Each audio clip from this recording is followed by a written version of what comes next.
Hello, hello, hello. Nandito tayo ngayon sa Muscat Airport kasi bakasyon time ng Inday at Dodong to. Excited to go home. Excited na kami umuwi kasi first time namin umuwi ni Edwin na magkasama. Ang dami naming bagahe, diba? Maaga kami dumating sa airport, gawa ng baka magka-aberya. May oras pa kami para isettle. At hindi nga kami nagkamali, nagka-aberya nga kami. Excess luggage kami ng 3 kg at hindi kami inallowed. Pababayaran kami, medyo malaki yung babayaran. So, nagdesisyon kami na iiwan na lang yung 6 kg na excess namin. So, pinapick up namin sa kasama namin sa bahay. So, nagawa naman ng paraan. And ito pa, yung bagahe namin is 5. Maliban doon sa excess kg na yon na tinanggal namin, 5 ang bagahe na dapat 4 lang pala ang allowed. Nakalagay naman doon sa ticket namin kaso hindi ko akalain na napaka-stricto pala nila na hindi pala pwedeng mapakiusapan. So ang ginawa namin is bumalik kami ulit, nirap namin yung aming bagahe. So bali yung 2 pinag-isa namin para magiging 4 lang. Gumastos kami ng pang-wrap para lang magiging 1 at makapasok kami. So, na-settled naman siya. Ngayon, nandito na kami sa eroplano ng Oman, from Oman to Bahrain. Kasi connecting flight kami with, yung airlines namin is Gulf Air.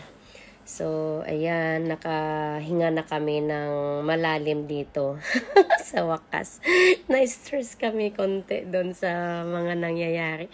Pero normal na yan pag bumabiyahe ako. Talagang, kaya maaga ako pumupunta sa airport kasi in case na may mga aberya, may time pa talaga.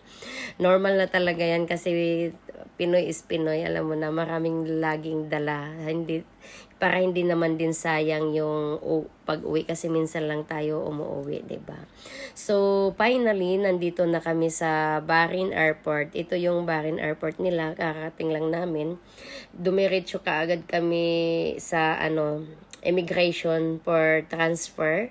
Kasi connecting flight nga kami. So, anyway, gusto ni Edwin sana dyan mag-CR muna. Tapos sabi ko, mamaya na lang pag masettled na lahat kasi alam ko mahaba ang pila ng mga transfer passenger. So, sabi ko, tiis-tiisin mo na lang muna. Hindi nga ako nagkamali ang haba ng pila. O, 'di ba?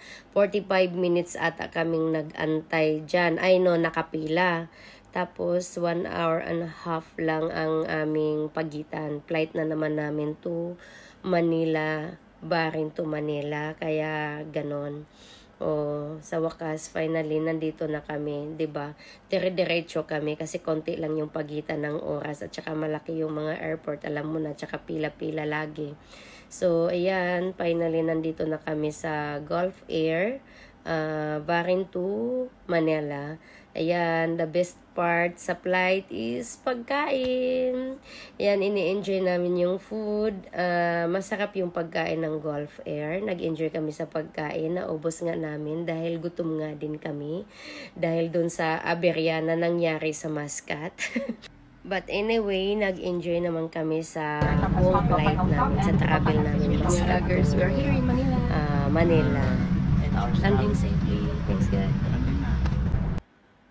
Finally, nasa Manila na kami.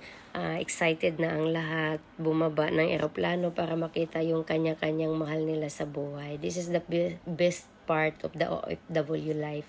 Yung vacation time, lalo na yung pagbaba mo ng eroplano, excited ka na masyado. Gawa nga ng alam mong may nag-aantay sa'yo sa labas, diba?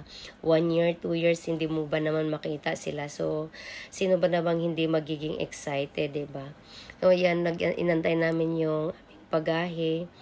Hindi kami masyadong pumila sa immigration kasi late kami bumaba.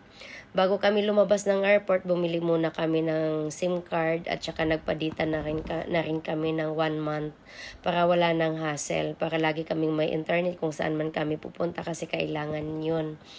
1,500 na ang price ngayon, samantalang before 1,000, 1,200. Ngayon 2024 is nasa 1,500 na yung unlimited call, message at saka 1 month data nila.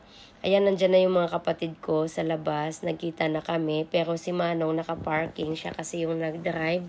So, inantay namin siya. Yan si Bunso. And then, tapos na ang journey namin. Ang travel namin from Oman to Manila. And nag-enjoy naman kami sa buong biyahe namin. Thank you for watching, guys. And see you to the next video. God bless and take care, everyone.